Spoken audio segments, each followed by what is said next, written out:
Hola, hola, ¿qué tal? Buenos días. Bueno, primero agradecer la presencia de cada uno de ustedes en esta charla. Ya hoy día tenemos la cuarta charla desde que iniciamos este siglo, a partir del mes de mayo, todas orientadas a distintos temas que están dentro del contexto actual de la pandemia y obviamente son muy relevantes para lo que será de Chile en los próximos meses también. En esta oportunidad, el tema que nos convoca son los desafíos políticos e institucionales que nos impone la crisis sanitaria. Para conversar de esta materia, contamos con la presencia de Jorge Navarrete. Jorge es un abogado y columnista conocido, socio del estudio jurídico Red Izquierdo, ex subsecretario del Ministerio de Secretaría General de Gobierno, en la administración del presidente Ricardo Lagos. Y para hacer un poco más entretenida también esta exposición, en esta conversación particular, en la conversación con Jorge, tenemos invitada a la periodista Connie Stepesic, conductora de Radio Infinita, quien tiene una amplia experiencia en los temas en distintos medios de prensa, radio y televisión. Connie, adelante con la entrevista. Muchas gracias, Juan. Vamos a tratar de hacerlo más entretenido en la medida de lo posible. Jorge, ya sabe cuál es el desafío. A ver, el desafío chico en todo caso al lado del desafío que tiene el país, de eso no cabe absolutamente ninguna duda. La idea de esta conversación es dar cuenta de un momento tremendamente complejo, ¿verdad? Sabemos lo que tenemos hacia atrás teníamos el 18 de octubre, teníamos un mes de marzo, donde después de una mini pausa en el verano, estábamos preocupados por cómo iba a retomar el movimiento social y con qué fuerza iba a retomar el movimiento social la protesta, hasta que un día 3 de marzo, ¿verdad?, se comenzaron a visorar lo que serían los primeros signos de la llegada del coronavirus a nuestro país y también empezábamos a tener una ventanita hacia el futuro que nos hacía pensar que la cosa se podía poner muy compleja en función de lo que estábamos viendo pasaba en Europa. Y le pusimos una pausa que ya ha durado 3 meses a lo que había comenzado a ocurrir en Chile a contar del 18 de octubre. Una pausa a la protesta, una pausa al debate, una pausa al sinnúmero de reformas, incluyendo la nueva constitución o el plebiscito, para ver si nos íbamos a dar o no, o nos vamos a dar o no, una nueva constitución. Y pasamos de un momento en el que muchos tenían muchas certezas respecto de cómo tenía que ser el país, de cómo había que hacer las cosas, de qué cosas había que cambiar y qué cosas no, a un momento de puras preguntas, ¿verdad? Hoy día nadie sabe exactamente qué es lo que va a pasar mañana, en una semana menos, en un mes mucho más improbable, y de aquí a fin de año, a comienzos del próximo, todavía más improbable tener alguna respuesta cuerda finalmente y concreta y realista respecto de eso. Las instituciones que antes estaban puestas en duda, hoy día empiezan a mostrar señas de que en una de esas pueden funcionar. La confianza en las instituciones, que parecía totalmente resquebrajada, hoy día se retoma en el caso de algunas, en el caso de otras, con una gran interrogante todavía, ¿verdad? Tenemos un escenario político muy, muy, muy complejo, y varias cosas que preguntarnos y tratar de adelantar algunas de las respuestas para ir tratando de pensar, ¿verdad? También estratégicamente en lo que se nos viene y para prepararnos como país en función de eso. Quiero invitarlos a hacer una encuesta o a contestar una encuesta, porque además hemos dado cuenta de algunos cambios importantes, ¿verdad? El propio presidente Sebastián Piñera ha definido el momento del país como el momento del efecto de dos pandemias, una pandemia social y una pandemia sanitaria. Y resulta que acabamos de ver cambios ministeriales justamente en los dos ministerios a cargo de esos dos temas, en el Ministerio de Desarrollo Social y en el Ministerio de Salud también. Por lo tanto, se está dando cuenta de que efectivamente hay cambio, y esos evidentemente tienen que responder a la demanda que se ha instalado en función de del diagnóstico deficiente que se tiene que estar haciendo. Tras el acuerdo, y esta es la encuesta a que los invitamos a contestar, tras el acuerdo para un plan de emergencia logrado entre el gobierno y la oposición, el cambio, el Ministerio de Salud también, ¿verdad? ¿Usted se siente más o menos optimista que hace una semana respecto de la capacidad de Chile para manejar la crisis por el coronavirus? Respuesta 1, más optimista que hace una semana. Respuesta 2, menos optimista que hace una semana. Respuesta 3, igual que hace una semana, no ha cambiado nada. Contéstenla, vamos a dar cuenta del resultado en un ratito más, y nos sirve también para ir tomando un poco el pulso, ¿verdad?, de cómo están recibiendo ustedes y eso como reflejo también de alguna porción de la ciudadanía el momento que está atravesando el país. También los quiero invitar a ir contestando, ir haciéndonos preguntas para ver cómo las vamos contestando a través del chat, del Zoom que está disponible ahí en la pantalla. Mi querido Jorge Navarrete, quiero partir preguntándote a ti, aparte de si no quieres adelantar tu respuesta a la encuesta que acabamos de hacer, ¿cuánto te sorprende lo que está pasando en el país? Y con eso me refiero a estar llegando a un momento que parece ser tan crítico, ¿verdad?, con una respuesta de una porción de la ciudadanía no menor, muy concentrada en la región metropolitana, pero muy significativa en términos de número, que no está ayudando precisamente, ni está colaborando activamente en que la estrategia, si es que la hay, y eso también lo vamos a conversar, signifique un cambio, o muestre por lo menos que Chile comienza a aplanar y luego a descender en la curva de los contagios.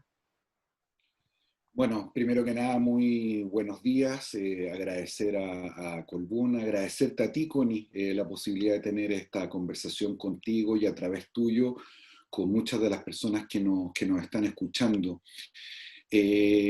Asumo esta conversación también con harta humildad, porque creo que lo que nos ha ido pasando a todos es que hemos transitado por distintos momentos y estados de ánimo. Hemos pasado por la sensación de miedo, de temor, muchas veces de angustia, de rabia, a veces también de esperanza. Y una de las cosas que me pasa personalmente es que cuando uno tiene solo un martillo, cree que todos sus problemas son clavos.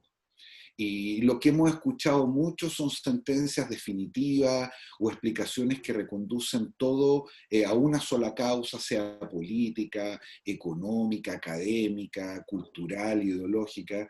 Y creo que este ejercicio que estamos haciendo hoy día es extraordinariamente significativo y por eso lo aliento a poder hacer preguntas, comentarios, porque el diagnóstico que tenemos que hacer no puede sino ser fruto de una discusión, me parece a mí, colectiva. Y hace mucho rato que perdimos la capacidad de conversar, de dialogar y de poner nuestras diferencias sobre la mesa. A la pregunta tuya, Connie, ¿cuánto me sorprende? Quizás lo diría de esta forma, me sorprende que no me sorprenda. Porque la verdad es que el 18 de octubre parece ya a estas alturas como una cuestión sumamente lejana y no han pasado 7 meses de lo que probablemente definimos era la crisis política y social más grande por la cual había atravesado el país en los últimos 30 años. Y creo que un buen punto de partida para esta conversación es tratar de poner sobre la mesa qué nos dejó el 18 de octubre. Es decir, cómo estaba el país cuando enfrentamos esta pandemia. Y claro, creo que hay 4 cosas que a mí me parecen fundamentales de rescatar. Primero, el 18 de octubre y los hechos que se sucedieron después nos deja un país con un altísimo nivel de violencia. Una violencia de diferentes orígenes, motivaciones, que realmente podremos discutir, pero sobre todo un país donde la violencia se instaló como un medio de acción y movilización política y social con un altísimo nivel de justificación por la opinión pública. Y creo que eso efectivamente marcó un punto de inflexión respecto de la trayectoria que nosotros razonablemente creíamos que veníamos trayendo. Nos deja un país también, o evidenció lo que hemos venido advirtiendo hace mucho tiempo, un fuerte deterioro institucional. Muchos de nosotros sentíamos, y mi mayor razón de desvelo, lo confieso, es que ninguna de las personas o instituciones que tenía que cumplir un rol fundamental estaba dando el ancho. La policía completamente sobrepasada, el gobierno, la oposición llegando tarde, mal, y por lo tanto desde esa perspectiva todos aquellos que tenían o les asumimos un cierto rol preponderante en esta crisis estuvieron muy por debajo de las expectativas que la mayoría de los ciudadanos teníamos. Pero esto no solo tiene que ver con el gobierno y las instituciones. La tercera imagen que nos deja el 18 de octubre es esto que se ha venido a llamar la anomia social. Es decir, una sociedad en la cual solamente se habla de derechos, donde no hay responsabilidades, donde no hay compromiso, con un bajo capital social, con un poco respeto a las normas, aquellas incluso que regulan nuestra convivencia. Nos reflejó un país donde si los políticos le tienen miedo a la calle, los profesores le tienen miedo a los estudiantes, incluso, y con pena decirlo, donde muchos de los papás le tienen miedo a sus propios cabros. Y por último nos dejó un país completamente fracturado. Fracturado en lo económico y social, en términos objetivos, una fuerte demanda que se concentró en ingresos, en salud y en pensiones, pero también en lo subjetivo en el sentido de un país donde muchos ciudadanos sentían que había personas de primera y segunda categoría, donde no todos podíamos participar del debate público con la misma igualdad. Dicho de otra manera, que la democracia había incumplido su principal promesa, que no es otra que representar de manera más o menos equitativa los intereses de todos los ciudadanos. Pero además un país fracturado políticamente, con una élite especialmente más que los ciudadanos profundamente dividida, incapaz de ponerse de acuerdo y con un deterioro y violencia no solamente física, sino que en el lenguaje. Incapaces de discrepar con el otro, mirando al frente no un adversario, sino que un enemigo, y por lo tanto haciendo de las funas, de las agresiones y de la calificación moral una cuestión de todos los días. Es en ese contexto, es en ese escenario donde debutamos con el COVID, teniendo la oportunidad, gracias a Dios, de que esto no comenzó en el hemisferio sur, sino que en el hemisferio norte, y anticipar en algún sentido algunas de las cosas que ocurrieron. Jorge, tomando como base esas 4 cosas que dices tú, nos deja el estallido. Cada una de esas evidentemente tiene que haber influido y haber actuado como factores predeterminantes del momento que estamos viviendo. Esa cuestión es innegable. La violencia, las voy a tomar una a una para que las vayamos conversando. Probablemente la violencia sea la más rápida de despachar porque en esta pausa claramente ese espacio se cerró, ¿verdad? Se cerró por distintas consideraciones y hemos visto que la pausa ha permitido alejarla de las calles y del debate por un rato. El deterioro de las instituciones tiene matices, ¿verdad? Tiene matices porque, por el contrario, hemos visto, producto de la cuarentena y de la pandemia fundamentalmente, algunas instituciones que se han visto incluso hasta fortalecidas. Se ha recuperado de alguna manera el rol de las Fuerzas Armadas y de Carabineros en el control y en la fiscalización y en la presencia que han tenido, siempre ceñida, ¿verdad?, al mandato de la autoridad sanitaria, y el gobierno se ha encargado de remarcar mucho siempre ese como parte del mensaje. No están en la calle para coartar su libertad, sino que para cuidarlo, y insistiendo en ese mensaje probablemente hemos calmado un efecto secundario de parte de eso. Hemos visto también un fortalecimiento de otras instituciones, no sé, estoy pensando en la institución estado de excepción, por ejemplo, y todo lo que permite, y el uso que se ha hecho de él. El presidente Piñera podría estar perfectamente hoy día gobernando por decreto, el estado de excepción se lo permitiría, sin embargo no ha ocurrido de esa manera, y se ha intentado traspasar el rol que le corresponde al Congreso en un juego como este, y tirones más, tirones menos, hemos logrado hace pocos días un acuerdo, y están saliendo algunas cosas. Hemos visto otras instituciones también que uno pudiese decir se fortalecen, y algunos aspectos criticados del modelo, ¿verdad?, en el debate previo, también incluso podrían salir hasta fortalecidos. Estoy pensando en la regla fiscal, que permite llegar al acuerdo al que se llega, estoy pensando en la integración del sistema de salud, ¿verdad?, la absorción del sistema privado por parte del público para enfrentar la epidemia, etcétera, etcétera. La anomia social probablemente esté en la base de la explicación de por qué tenemos un porcentaje relevante de personas que no está acatando y que no está ni ahí literalmente con tener eventualmente cuidado por el otro. Y el país fracturado también, por la potencia de los hechos o por la fuerza de los hechos, está quedando en evidencia hoy día, fuera de la ideologización del debate del 18 de octubre, que lamentablemente era un debate muy ideologizado, que no nos dejaba ver qué era concreto y qué no era tan concreto. Bueno, ahora por la fuerza de los hechos hemos visto que tenemos un país donde las ollas comunes existen y no solamente se reinauguran ahora, sino que venían de antes también, donde el hacinamiento es una realidad. Hagamos un rescate de aquellas cosas que, siendo o estando predeterminadas por el estallido, hoy día muestran un giro en una dimensión distinta, y cuánto de eso presenta una oportunidad también para reconducir un poquitito la conversación del país. Mira, es bien interesante porque cuando te escuchaba, yo creo que efectivamente uno puede rescatar en estas 4 categorías que pusimos sobre la mesa para iniciar la conversación de notables excepciones, o cómo se han quebrado algunas de nuestras expectativas de manera positiva a la luz de lo que veníamos observando. Y quiero tratar de explicar algunas de estas cosas o poner una quinta variable más bien de carácter transversal. Y eso se llama miedo. El miedo siempre ha sido un movilizador político y social muy significativo. Y por lo tanto no fue extraño que el miedo jugara, y probablemente va a seguir jugando un rol muy importante. Fíjate que tú decías, por ejemplo, la violencia se ha cerrado. Yo tengo la impresión, para ocupar la palabra exacta, es que el tema de la violencia más bien se ha suspendido. Y justamente el miedo es lo que va a determinar cómo vaya evolucionando. El miedo puede ser, por ejemplo, algo que nos lleve a la unidad de propósito, a entender que lo urgente debe postergar lo importante, y en ese sentido la situación de los próximos meses, sobre todo en términos económicos y sociales, sea tan dramática que muchas de nuestras diferencias y de las maneras de plasmarla en el debate público queden subordinadas a quizás el único propósito que vamos a tener en mente, que no es otro que levantar el país.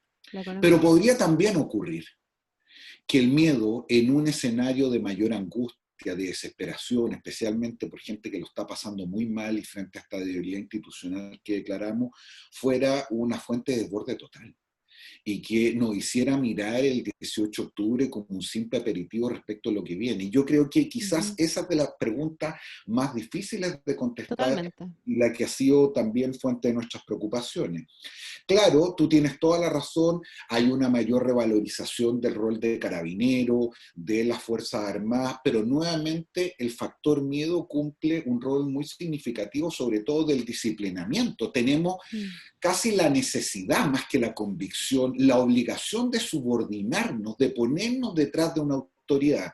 Y así como hace 6 meses si hubiéramos visto un grupo carabinero disolviendo una manifestación de un grupo de personas que estaban destruyendo la propiedad pública y privada, incluso saqueando, robando, hubiera existido un grupo importante de personas que se hubiera quejado por los derechos fundamentales de las personas que se estaban manifestando y por la brutalidad policíaca. Hoy día eso todavía no ocurre por una razón muy obvia, y es porque incluso aunque el escenario sea idéntico del punto de vista de la actuación de uno y otro, el contexto de legitimidad hoy día es completamente diferente. La pregunta, Connie, es cuánto va a durar eso. Mm, mm. Y que está ¿Y directamente cómo en se puede cruzar, Jorge? Jorge, ¿y cómo esa pregunta, la duración de eso, cuánto puede durar, cómo se puede llegar a cruzar también y de qué manera los tomadores de decisiones van a considerar uno y otro con el miedo a la pobreza? Que es otro miedo que se va a empezar a instalar también. Hoy día le tenemos el miedo a la enfermedad, ¿verdad? Pero hay muchos economistas que tienen la teoría, ¿verdad?, de que el desempleo termina ordenando y que la gente en definitiva se va a preocupar en el mediano plazo por recuperar sus ingresos, por sacar adelante a su familia y va a volver a postergar cualquier otro tipo de demanda. En el fondo, la pobreza y el desempleo también pueden terminar actuando como factores ordenadores. La pregunta es cuánto de eso hay que tener en consideración para pensar en los pasos que se vienen a futuro y cuánto reservar, cuánto dejar en la reserva la posibilidad de que eso no sea suficiente frente a la potencia que quedó latente del estallido y que quedó en esta pausa. Cuando uno mira el acuerdo y trata de analizarlo con más fineza, el acuerdo no es algo que vaya directamente a la pandemia sanitaria, como diría el presidente de la República, sino que a la pandemia A la económica social. y social. Y creo que, así como me han escuchado varias veces decir que este es un país que en los últimos 30 años creció y prosperó más que lo que había hecho en toda su historia, y que en estas 3 décadas logramos avanzar y construir lo que probablemente antes nos hubiera tomado 3 o 4 generaciones. Tengo la convicción, desgraciadamente, de que vamos a enfrentar una crisis solo comparable con la que probablemente vivimos en el año 82 o incluso peor. Este año la caída del Producto Interno Bruto debería andar entre el 8 y el 9%. Vamos a estar con cifras de entre el 20 y el 30% de desempleo cuando termine el año. Y lo que vamos a ver es una discusión completamente distinta a la que tuvimos hace 4 meses atrás. No vamos a estar hablando de dignidad, vamos a estar hablando de sobrevivencia. Exacto. Hay mucha gente que efectivamente va a tener hambre. Personas que habían logrado superar la pobreza que van a volver a caer en ella. Vamos a ver la proliferación de campamentos, de familias que viven de allegados, de la imposibilidad de construir una familia, de escenas que consideramos completamente radicadas en Chile, como ya hemos visto en algunos lugares, y no solamente me refiero a las ollas comunes, sino que hay gente comiendo de la basura de otros. La situación va a ser extraordinariamente dramática y por lo tanto, en la medida que eso esté presente en el miedo, vuelvo a insistir, de todos, no solamente de la clase política dirigente, sino de los ciudadanos respecto a su futuro, creo que va a ser un factor de mayor unidad. Pero al final, siempre es importante, más allá de las cuestiones subjetivas, que cumplen una función muy relevante en política, si es que al final se puede paliar o llegar de manera eficaz y efectiva a la solución de estos problemas. Y por lo tanto mi preocupación no tiene ya solo que ver con que si la clase política, los empresarios o todos los actores que juegan o jugamos algún rol se ponen detrás de una causa, sino cuál va a ser el nivel de efectividad para lograr ir en auxilio de esas personas que peor lo van a pasar. Y desde esa perspectiva es donde están mis principales dudas. Yo en general soy sumamente pesimista, especialmente respecto del efecto económico y social que nos va a dejar y que nos está dejando esta crisis. Ahora, el acuerdo al que se llegó recién, el acuerdo para el plan de emergencia, dio cuenta de cosas que tampoco parecían posibles después del 18 de octubre, ¿verdad?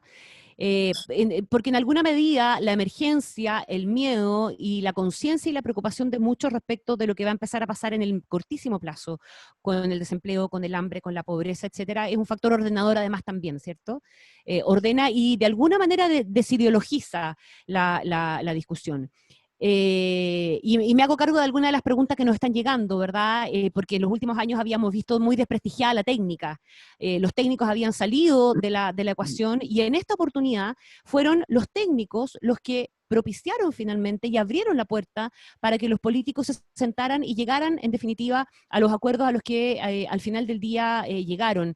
¿Qué de las cosas que has visto tú, qué lucecitas de las que has visto hoy día, tú crees que vale la pena reforzar? Pensando justamente en que este plan es un plan de emergencia, pero este país va a tener que darse un plan con una mirada un poquitito más de largo plazo. Hoy día leía en un diario español que Pedro Sánchez está convocando a pensar en la pospandemia. Y hay muchos países del mundo que están haciendo exactamente ese ejercicio. Chile, por cierto, que lo va a tener que hacer. Los 12.000 millones son para enfrentar una emergencia, no son pensando el momento en el que efectivamente se cruce la demanda por la dignidad con la demanda por sacarnos de la pobreza y del hambre que instaló la pandemia. ¿Qué luces se han visto o ves tú de cosas que den cuenta de que podemos retomar, podemos rearmar, podemos rediseñar un camino que eventualmente permita aprovechar esta como una oportunidad política?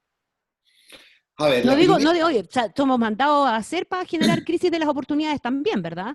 Pero efectivamente. tratemos de que sea una oportunidad de la crisis. A ver, la primera luz, y tengo que decirlo, es la del acuerdo. Más allá de que podamos discutir sobre su contenido, sobre los énfasis, a mí me parece que el acuerdo es importante en todo lo que tiene que ver con protección social. Me hubiera gustado que fuera más preciso en algunos ámbitos de la recuperación económica, porque incluso quienes tenemos una profunda vocación más igualitarista sabemos que para distribuir primero hay que generar, y por lo tanto poner este país en marcha nuevamente es una prioridad, porque sí sostengo que el crecimiento económico es la mejor política social que finalmente puede haber en un país. Y porque era tan grande la deuda de la clase política que lloraba a gritos el que de una vez por todas pudieran poner o deponer sus diferencias y ponerse de acuerdo en una propuesta buena, mala, mejor o peor que señalizara el camino, y eso a mí me parece una luz necesaria, pero evidentemente no suficiente. La segunda tiene que ver con algo que tú preguntabas que viene del público, la revalorización de la técnica. Es verdad que en política lo más subjetivo perdón, lo más objetivo es lo subjetivo, pero creo que nosotros, como somos en general un país esquizofrénico, pasamos de una década o un par de décadas donde muchos sentíamos que la técnica se superponía sobre la política y que al final las decisiones eran tomadas por un conjunto de expertos que incluso disfrazaban sus posiciones ideológicas y políticas, muy legítimas por lo demás, a través de consideraciones técnicas. Bueno, nos fuimos al otro extremo, en un país donde hacíamos política sin ningún tipo de evidencia, donde la política estaba convertida en un concurso de popularidad, donde nadie levanta más allá del metro cuadrado que tiene delante de las rodillas la mirada, y donde para ganarse el favor ciudadano nos subíamos y nos subimos todavía a cuanta pinche causa haya, sin necesariamente preguntarse por su legitimidad a propósito. La técnica empezó a cumplir un rol fundamental, especialmente de cara a lo que fue la discusión en términos de la pandemia, lo que tiene que ver con la economía científica. Tercera luz que a mí me parece interesante es que tenemos que empezar a pensar. Hay muchas de las cosas que han ocurrido durante estos meses que sabemos que van a ser recientes. Fíjate que te voy a poner el gobernador del estado de Nueva York, que tiene una población, te diría yo, muy parecida a la que tiene Chile, acaba de contratar al ex CEO de Google para pensar en lo que se viene después. Y tres son las cosas que esta persona identificó como las cruciales de la pospandemia a la luz de lo que se va a vivir en el mundo y particularmente en países como el nuestro. La primera, telemedicina. Es decir, cómo a través de las nuevas tecnologías, que su uso se ha intensificado muchísimo en los últimos meses, podemos llegar de manera masiva, efectiva y más igualitaria a un conjunto de personas que vamos a arrastrar una preocupación por los temas de salud completamente diferente a la que teníamos hasta esta fecha. Segundo, educación por distancia, no solamente en el ámbito universitario, escolar, sino también preescolar. ¿Qué es lo que necesitamos para cambiar la forma de enseñar, el tipo de profesor y contenido en un futuro donde la mitad de los cabros van a tener que empezar a aprender sin estar al lado de otros muchachos en una sala de clase? ¿Qué es lo que significa eso en términos pedagógicos, en términos emocionales, en fin? Y tercero, brecha digital. La única manera de resolver esto es que los países tengan políticas públicas de iluminar completamente su territorio con banda ancha gratuita para la mayoría de las personas, si no para todas, y cómo proveemos o nivelamos la cancha a través de la entrega de cierta infraestructura que permita un acceso un poquito más igualitario. Te pongo esto como ejemplo, porque tengo la impresión de que vamos a tener que transcurrir en dos carriles. Lo urgente siempre posterga lo importante, pero si no tenemos la cabeza puesta en la oportunidad que tenemos que aprovechar cuando la emergencia sanitaria pase, no solamente vamos a haber desaprovechado una oportunidad, como tú muy bien dices, sino que probablemente incluso podríamos agravar las situaciones de desigualdad que ya hemos observado justamente con motivo de la pandemia y a propósito de la cuarentena. ¿Y de qué manera además evitar que el temor al reestallido social se instale, verdad? Yo creo que la clase política está muy urgida y presionada por tratar de evitar que eso pase, cuando, insisto, lejos de ser una tremenda amenaza, que la es efectivamente, se puede transformar justamente en una oportunidad. Como nos recuerda alguien del público en las preguntas, claro, tú ponías como ejemplo la gravedad del escenario actual como tan grave como el del 82. Bueno, finalmente lo que pasó en el 1982 fue lo que hizo posible también que llegáramos a un acuerdo, y que ese acuerdo terminara con el plebiscito del 88 y con el retorno a la democracia después. Es ahí cuando en el fondo se ponen a prueba también los países, los técnicos, los políticos y las propias personas, en definitiva, ¿verdad? Para ver de qué manera canalizan esa demanda por cambio. La gran pregunta es si el canalizador de eso va a ser hoy día, por ejemplo, retomar el debate constitucional y tener el plebiscito y sentarse a hacer una nueva constitución, o si esto nos impone un desafío distinto del constitucional, que puede ser en vez de o además de. Esa es una pregunta bien difícil, no la pregunta, la respuesta, porque tal como tú apuntabas al principio, Connie, el vértigo de los acontecimientos hace que lo que ocurre en las mañanas y en la tarde pueda estar completamente obsoleto. Y nos hemos equivocado mucho y nos vamos a seguir equivocando, y ese riesgo se multiplica con la velocidad de las circunstancias. Pero yo esto me gustaría contestarlo o tratar de plantearlo desde dos perspectivas. La primera, una más general, y es que la ocurrencia de esta pandemia y muchos de los temas que se han instalado sobre la mesa me parece que son extraordinariamente relevantes, y muchos de ellos no tienen necesariamente que ver con la discusión constitucional. Fíjate que buena parte del debate que hemos tenido en los últimos semanas y meses, debate que por lo demás ha tenido un cierto ribete internacional, me refiero a las editoriales del Washington Post, de Economist, del Financial Times, que no son precisamente unos izquierdistas redomados, discutiendo sobre que tenemos que hacer una reflexión sobre la relación público-privado, las capacidades que debe tener el Estado, qué correcciones debemos hacer en nuestro modelo de desarrollo, en fin. Y en Chile la discusión ha sido más o menos similar. Todo lo que tiene que ver con la prestación de servicios públicos, con qué vamos a reservar, con cómo, qué tipo de presupuesto, qué priorizamos, no es necesariamente una discusión de carácter constitucional, y a mí siempre me ha dado miedo de que se genere una expectativa sobre esa decisión que no necesariamente impacte la cotidianidad de las personas, y eso sea nuevamente una fuente de frustración.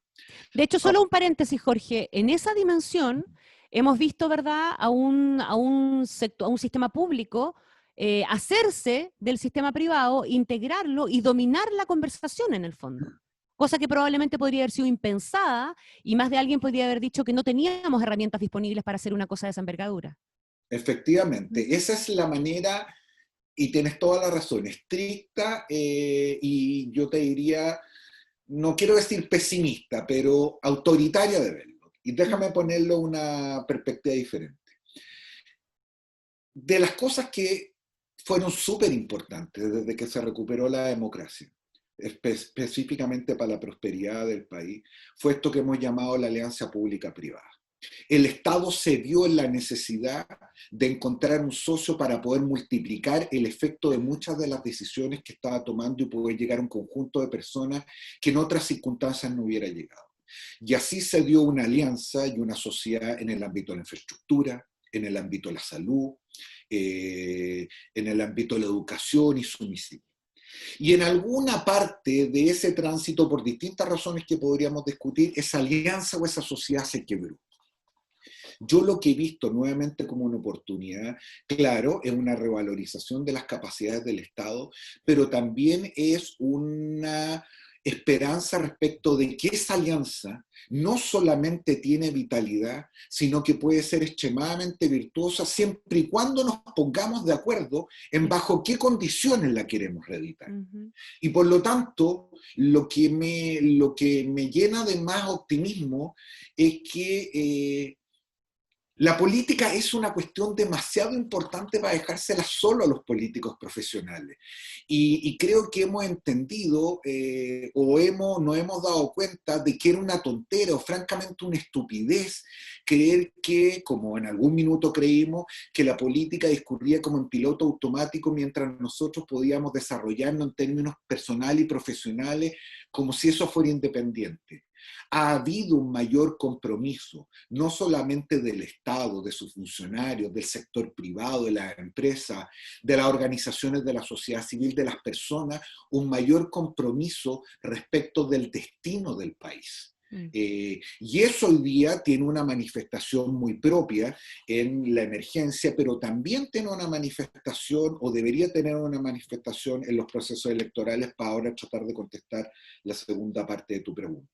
Yo sé que hay mucha gente que le genera incertidumbre que tengamos 10 elecciones en menos de 13 meses, porque eso básicamente es, para ponerlo en plata. Y yo quiero transmitir nuevamente algo de optimismo porque, primero, yo creo que las elecciones son buenas en un país donde es súper importante quitarle piedras de las manos a los ciudadanos y ponerle lápices. Lo que necesitamos es contener, es pacificar, ordenar, es darle la oportunidad de expresarse de una manera diferente a como desgraciadamente está siendo la tónica en muchos lados. Segundo, Connie, porque no quiero ocupar las palabras que politicen esto, pero yo creo que hemos confundido muchas veces la opinión pública con la opinión publicada. Y a ratos prestamos demasiada atención a tal red social, a tal entrevista, o a quienes tenemos el privilegio y la oportunidad de participar en el debate público, y esa no estoy seguro que sea la opinión mayoritaria, incluso más bien tengo la sospecha de que no se condice con lo que opina una gran mayoría de los ciudadanos que no marcha, que no levanta la mano, que no se puede expresar, y las elecciones son la mejor encuesta para poner sobre la mesa a esos intereses y visibilizar qué es lo que de verdad cree el país y no una pequeña parte del país. Y tercero, y quizá esto tiene que ver con un sesgo de abogado, y lo digo específicamente respecto al proceso constituyente, es que creo que no puede haber una decisión más importante en la historia de un país que el que colectivamente definamos qué derechos y qué bienes y en qué calidad y en qué cantidad estamos dispuestos a garantizarle a todos los ciudadanos. Y que por lo tanto de manera colectiva y ojalá participativa, pacífica y respetuosa, digamos bajo qué condiciones queremos firmar un nuevo contrato social. Yo sé que esto tiene muchos riesgos, sé que hay muchas preguntas sin respuesta, pero entre el camino de iniciar un proceso de decisiones colectivas a través de elecciones a no iniciarlo, prefiero lo primero, entre otras cosas, porque América Latina es un buen ejemplo de cómo las peores tragedias, los más tristes experimentos fueron siempre antecedidos, pero siempre de un momento donde los ciudadanos se retiraron del espacio público institucional y dejaron en manos de pocos decisiones que nos conciernen a todos. Mm. Déjame preguntarte, Jorge, ¿cuál es tu mirada y aquí limitándonos a la pandemia, porque hay muchas lecciones también que sacar del manejo político, del manejo comunicacional, de la toma de decisiones, de la integración en esa toma de decisiones también? ¿Cuál es tu mirada de los cambios que ha hecho el gobierno, del ministro de Salud, del ministro de Desarrollo Social, del cambio también evidente que ha habido en la performance con la que la autoridad sanitaria hoy día se comunica con la gente, ¿verdad? Teniendo al lado siempre a personas distintas, representantes de sociedades científicas, alcaldes, al menos desde el punto de vista de la forma, se está dando cuenta de que hay un cambio. Los cambios de ministros también hablan por sí solos, ¿verdad? Tú no vas a conseguir que el ministro del Interior, como yo entrevisté hoy día en la mañana, te diga si en realidad la estábamos embarrando y por eso no. Pero los cambios hablan por sí solos. Si cambiaste a las dos autoridades a la cargo de la pandemia social y a la cargo de la pandemia sanitaria, es porque evidentemente algo no estaba fallando. Pero a tu juicio, ¿qué ha hecho bien y qué ha hecho mal el gobierno? Porque yo creo que también hay que reconocer que hay cosas que se han hecho bien. A ver, todos somos generales con y después de la batalla, o durante la batalla, tendríamos que decir en este caso, porque parece que estamos en el peor momento y nos queda para rato. Yo quiero tratar de ser súper justo en esto porque más de alguno de ustedes sabrá, tengo una posición política, yo no voté por el actual presidente de la República y evidentemente tengo y podría poner sobre la mesa muchas críticas. Yo, más allá de que tuvimos una cierta oportunidad de aprender y mirar lo que se estaba haciendo en otros lugares donde se desarrolla esta pandemia antes de que acá, creo que en general enfrentamos un escenario sumamente difícil. Yo simplemente quiero recordar las predicciones que hacíamos 3 meses atrás de la situación en la cual nos íbamos a encontrar hoy día y eran absolutamente todas mucho más graves y más pesimistas de cómo se ha desarrollado el escenario. Lo que no lo hace menos dramático, no solamente por la cantidad de contagios, sino que por las muertes que hemos tenido que lamentar y probablemente lo que vaya a ocurrir en el futuro. Tengo serias dudas de que uno pueda hacer un juicio muy categórico de cuáles fueron las decisiones en términos objetivos que pudieron haberse tomado de manera distinta para cambiar radicalmente el escenario.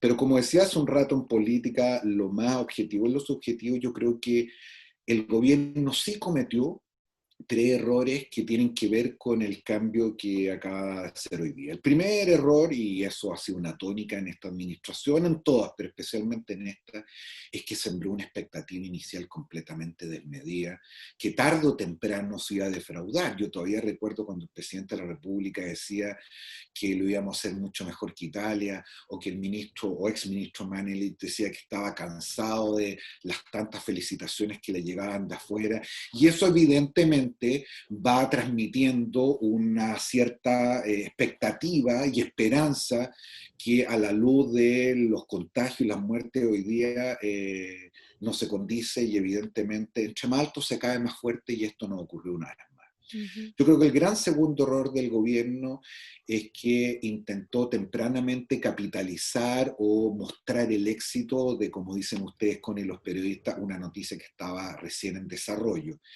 Y conceptos como el de la nueva normalidad, el pedirle a los funcionarios públicos que volvieran a trabajar, el incitar a que abriera el comercio, el abrir la discusión sobre cuándo los niños debían o no volver a clase, creo que dio una señal completamente errática. Yo no quiero ni siquiera por un segundo excusar la poca conciencia cívica de un conjunto de ciudadanos que no entiende todavía la gravedad del asunto y todavía poco menos entiende que sus conductas individuales nos afectan a todos. Pero cuando, después de habernos dicho que la manera más eficaz de contener el contagio y la propagación era la aislación, creo que esas señales poco contribuyeron a las mayores certezas. Y por último, creo que el gobierno fue un poco tosudo y tosco en hacer más política, lo decías tú muy bien, en abrir la cancha, incorporar otros sectores. Hubo pugnas y tensiones al principio con el colegio médico, después se resolvieron, pero en general hubo una duda de un grupo de personas, no necesariamente de la política tradicional, de organismos académicos, científicos, de otros, que nunca se logró incorporar en la mesa. Yo creo que el cambio favorece eso. Parece un ministro mucho más político en ese sentido, no Al tiene, menos más dialogante. y no tiene este estilo un poco más brusco, más duro que tenía Manelich, pero vuelvo a lo fundamental. lo subjetivo podrá ser muy relevante, creo que el diálogo es importante, pero al final lo que importa a los ciudadanos es que efectivamente los números cambien. Y si París y todo ese equipo, por más dialogante que sea, no logra mostrar resultados o no logra que la ciudadanía vuelva a confiar en que las personas que están tomando las decisiones son las que más saben y por lo tanto debemos en algún sentido entregarnos y encomendarnos a ellos, la situación se puede tornar extraordinariamente dramática. Yo te voy a hacer una pregunta que yo sé que es difícil, pero no me la puedo dejar de hacer, ¿verdad? Uno dice, no la lecera que hizo Alejandro Guillé el otro día de decirle a París que tenía 48 horas para demostrar algún tipo de resultado. No, probablemente estamos hablando de un lapso mayor. Pero, ¿cuánto tiempo puede pasar, crees tú, para que, porque esta es una olla a presión a la que le sacamos el pituto por un rato? Eso es lo que estamos haciendo. Estamos dando la oportunidad, estamos viendo efectivamente una performance distinta, una cuestión de forma, no sabemos si en el fondo, probablemente no hay un gran cambio en el fondo, pero sí están pasando cosas que pueden contribuir a que esas cosas cambien. La aprobación del nuevo ingreso de emergencia, la llegada a la atención primaria se hace cargo de la trazabilidad y una larga lista de etcéteras que pueden además también en paralelo y para suerte de París a lo mejor también, ¿verdad?, provocar algún cambio. Pero ¿de cuánto margen de tiempo tiene Enrique París para mostrar que las cosas se pueden, o que la sensación de control se puede retomar sin cantar victoria? Sí, efectivamente es difícil poner una respuesta porque más allá hay que decir 48 horas es una tontera y no se No, pero mide, hablamos de tiempos políticos probablemente. sin duda. Yo te diría, fíjate que depende básicamente de dos factores, porque hay un límite que tiene que ver con la situación estrictamente sanitaria y hay Ajá. otro límite que tiene que ver con la cuestión económica y social. Y por lo tanto, la respuesta es variable porque depende de la capacidad que tengamos de paliar algunos de esos efectos o para ocupar el símil que tú hiciste de abrirle un poquitito más la válvula a la olla de presión para efectos de que no explote. En términos sanitarios, más allá de las tasas de contagio que por millón de habitantes estamos punteando el planeta, y gracias a Dios, sin embargo, también estamos punteando en la baja tasa de letalidad, el indicador clave tiene que ver con la saturación o no del sistema público y privado de salud. Es decir, París va a tener tiempo para mostrar los resultados en la medida que nuestro sistema de salud no colapse. Es decir, para decirlo en castellano y de la manera más dramática posible, en la medida que no enfrentemos el dilema que enfrentaron muchos países de la última cama. Cuando llegue el momento donde un conjunto de personas, cualquiera sea su condición socioeconómica, el lugar donde reside, no pueda ser atendido y empiecen a morir personas por falta de atención médica, ahí se acabó el tiempo. Y por lo tanto, ese es el indicador en términos sanitarios. Y todo lo que tengamos que hacer para que eso no ocurra es la primera prioridad. Y eso no es solamente más camas, más ventiladores, respiración intermedia, movilidad a regiones, centros asistenciales temporales, participación de otras instituciones privadas, militares, lo que sea, pero el sistema no puede colapsar o no debe colapsar. Y en el ámbito socioeconómico tiene que ver con la misma razón por la cual el gobierno no puede hibernar en la región metropolitana, que fue la discusión que se instaló hace 2 días. Es decir, si tú logras mantener, aunque sea con toda la precariedad, un cierto nivel de subsistencia, una cadena de alimenticia, de producción que permita que no tengamos escenas de desesperación y desolación, de hambre en la calle, como vimos en Argentina en un minuto hace meses atrás y años En también Italia también.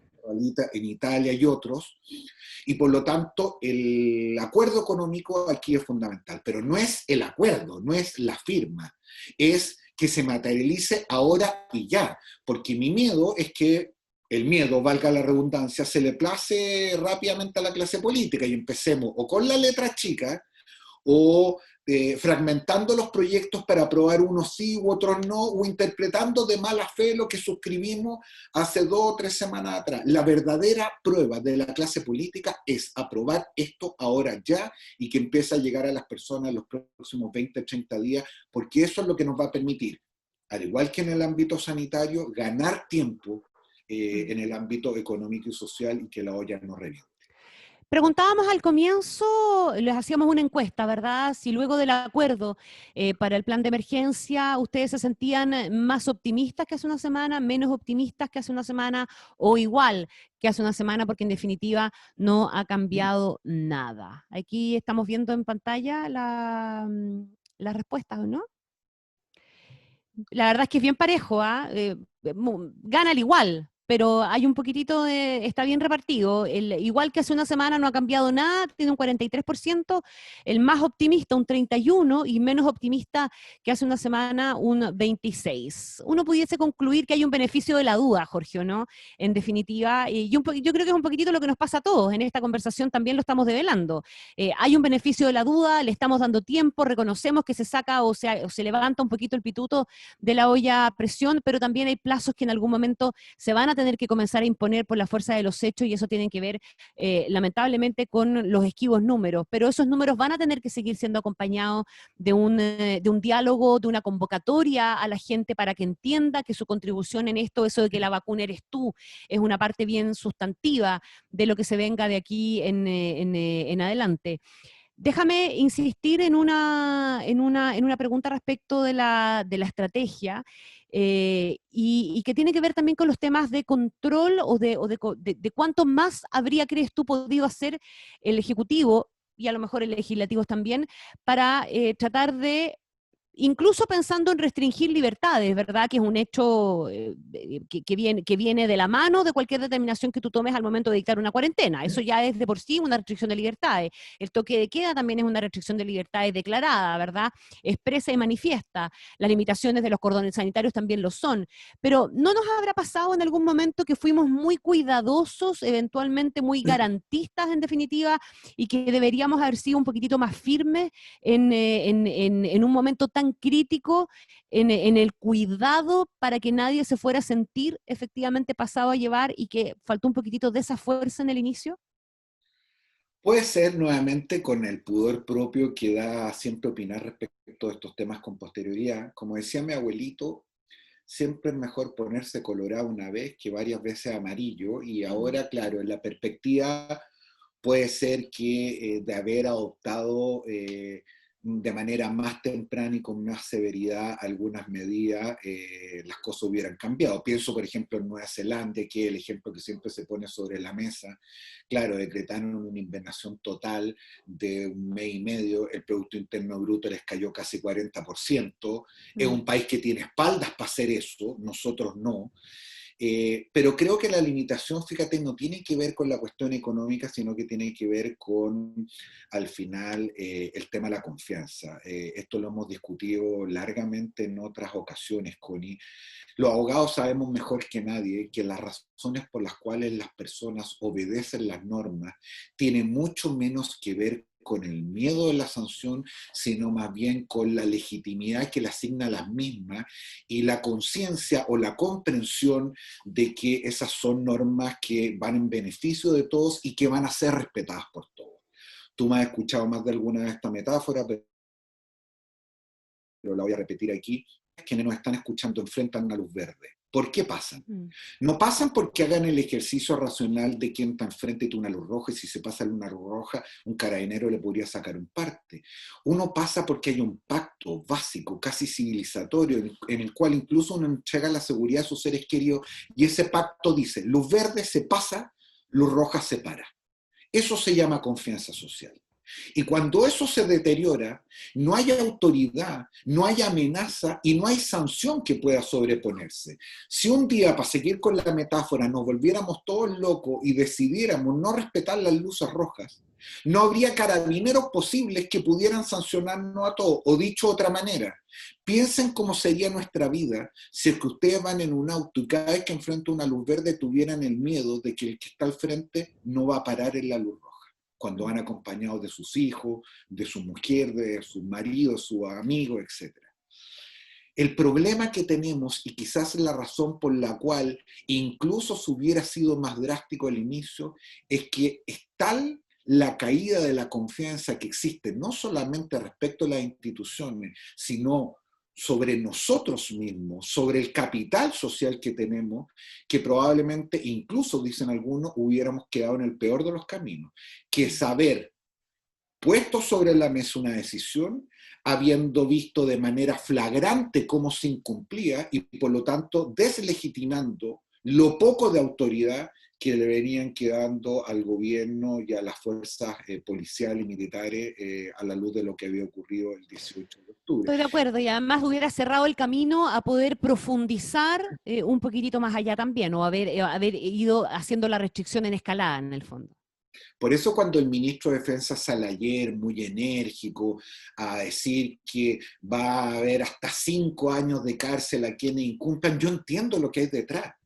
Pero la pregunta que todos tenemos que hacernos es, ¿la gente de a pie se cree eso? Cuando estamos tomando la decisión de sacar a las personas de las cárceles porque se están contagiando COVID, las personas creen que efectivamente salieron a la feria sin permiso o a dar vuelta al perro y lo para una patrulla militar, una patrulla policial, ¿va a ir 5 años preso?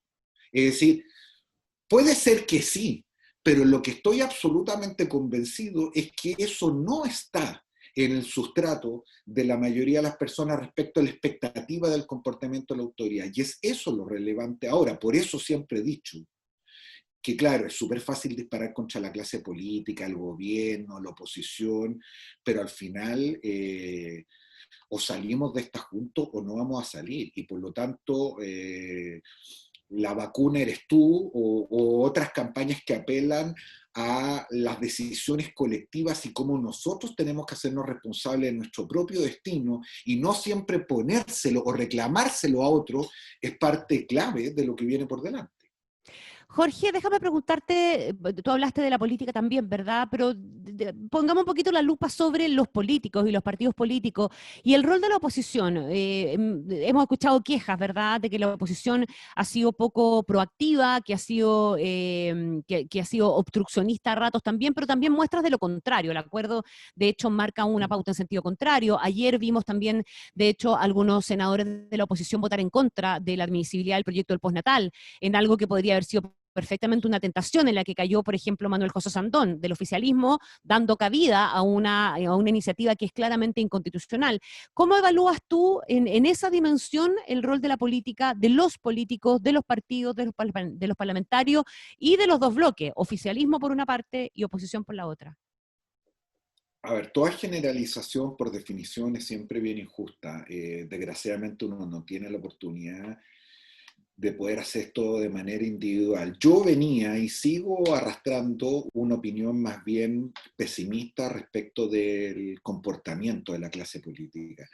Creo que buena parte de la distancia con los ciudadanos tiene que ver con la idea de que son percibidos, en su mayoría, insisto, en términos generales, como una suerte de club, más preocupado de sus privilegios y de prebendas que de servir a Chile. Y desde esa perspectiva, episodios como lo que ocurrió con la tramitación de la limitación a la reelección y otro simplemente agrava o contribuye a mostrar y a evidenciar esta desconexión. Creo que en el caso no solo de la oposición, sino que del oficialismo hemos muchas veces, a propósito de este concurso de popularidad en el cual está convertida la política, hemos confundido voluntad con voluntarismo, persistencia con porfía y muchas veces incluso popularidad con populismo. Los populismos no son solamente un fenómeno propio de la izquierda, sino también de las derechas, y la ausencia de una política seria solamente alienta este tipo de dinámica y liderazgo. Creo que en el caso de la oposición, que es la familia política a la cual yo pertenezco, yo soy especialmente crítico. A mí me parece que no solamente con motivo del 18 de octubre, sino que con la pandemia no ha logrado dar con el equilibrio entre la protesta y la propuesta. Y muchas veces, más allá de obstruccionistas, lo que ha aparecido son pequeñas miserias, el intento de sacar ventaja, me cargo de ocupar esta palabra, pero poco patriota, en el sentido de no aquilatar, internalizar que la gravedad de ciertos momentos de la historia del país requiere un comportamiento diferente al que se ha venido estilando en los últimos años. Pero también, para poner el contrapunto, y tú misma lo decías, Connie, no solamente yo creo que es válido destacar un conjunto de dirigentes en ambos lados, que creo que han cumplido un rol fundamental, algunos de ellos bien ingratos, como también denunciar o poner sobre la palestra a otro conjunto que nunca está dispuesto a pagar los costos y que le gusta capitalizar las ganancias y socializar las pérdidas. Cuando las decisiones son difíciles, prefieren restarse o estar afuera y Estás simplemente hablando del Frente Amplio y del Partido Comunista. por de pronto para efectos del acuerdo. Ujú. Conducta que se repitió con motivo del acuerdo anterior de noviembre a propósito del tema de la paz y la nueva constitución. Así es. Y creo que si uno le reclama al gobierno mayores niveles de compromiso y colaboración, tiene que entender muchas veces que hay decisiones que no siempre van a encontrar la comprensión ciudadana ni particularmente de las huestes, y que el liderazgo de la política justamente consiste en eso. La política equidista entre el populismo y el voluntarismo, es decir, la política es evidentemente conectar con las preocupaciones de los ciudadanos, con lo que ellos quieren, con sus sueños, sus esperanzas, pero también la política es tomar decisiones difíciles, pagar costos. Y yo tengo la impresión de que hay un cierto sector que en esta vuelta nuevamente prefirió comer sin sentarse a la mesa, es decir, tratar de aprovechar de todos los beneficios de tener un debate, una discusión, y sin embargo cuando hubo que pagar la cuenta se levantó antes. Pero al mismo tiempo hay otro conjunto de senadores, diputados que han hecho un esfuerzo enorme, no tengo ni tiempo de nombrarlo y probablemente dejaría muchos afuera, pero ojalá nos acordemos, no solo yo ahora, sino que todos nosotros cuando llegue la hora de votar. Porque lo que sí les quiero decir, que esas personas que están pagando costos, lo peor de todo es que saben que lo que están haciendo no es sexy, no es popular, no es entretenido, no es taquillero, y además no es recordado cuando tenemos que, con un lápiz, elegir a las personas que queremos que nos representen. Así que ojalá no se nos olvide. ¿Tú ves o tienes alguna aprensión, algún temor de que se instalen y probablemente el caldo de cultivo que hay en Chile con el 18 de octubre puesto ahí medio en remojo, ¿verdad? Como decíamos, puede ser mayor que el que se da en otros países todavía, al surgimiento de populismo o incluso de ciertos autoritarismos que a veces van de la mano de los populismos que después se transforman en autoritarios, ¿verdad? Efectivamente, y en esto no vamos a inventar la rueda. La experiencia de todos los países ya hace muchas décadas nos viene mostrando que cuando la política, la democracia es incapaz de eh, hacer carne a su principal promesa, que es primero resolver de manera pacífica nuestras diferencias y segundo, contribuir a cambiar la situación de personas que viven una situación objetivamente injusta. Cuando la política no logra hacer eso de manera persistente o se instala la idea de que no puede hacer eso, los discursos que disparan contra la política, que la miran con desdén, que pretenden reemplazarla, aunque sean respuestas evidentemente políticas, que es lo que hacen los populistas, jugando y exacerbando los miedos, las rabias y la ignorancia muchas veces de los ciudadanos, es un temor que está a la vuelta de la esquina. Yo creo en general, o he querido creer, que nuevamente hay una base que probablemente nos expresa en el Twitter, que no vemos en la televisión, en las entrevistas, que no tiene que ver con estos extremos, que viven desafiándose tus 2 más 2 más, esa base general que puede construir una mayor moderación y por lo tanto aquilatar un poco más las cosas. Pero no podemos seguir girando a cuenta de una confianza cultural del comportamiento de los ciudadanos, porque ya hemos visto que en expresiones un tanto más moderadas a veces y no tan moderadas, en la izquierda y en la derecha en Chile, lo que está empezando a proliferar no solamente es la mayor visibilidad de discurso un poco más extremo, más duro, menos comprensivo y tolerante, sino también opciones que uno podría catalogar a lo menos de prepopulistas. Así es. Jorge Navarrete, amigo querido además, para que todos sepan, 1.000.000 de gracias. Espero que la conversación haya sido entretenida, por lo menos para mí sí lo fue, y fue además con la profundidad que uno espera siempre de un diálogo contigo, Jorge. Un abrazo grande, cuídese. Muchas gracias a ti, Connie, a Colbún nuevamente y a todas las personas que tuvieron la paciencia de escucharnos y en especial a quienes participaron en el debate. Sí, muchas gracias a quienes nos mandaron preguntas, incluimos varias, así que fueron hartas, así que se les agradece mucho la participación. Y antes del cierre quiero recordar al público que va a aparecer por unos segundos una encuesta en pantalla para conocer su visión sobre este webinar. Yo me despido, muchísimas gracias, buenos días, chao. Buenos días.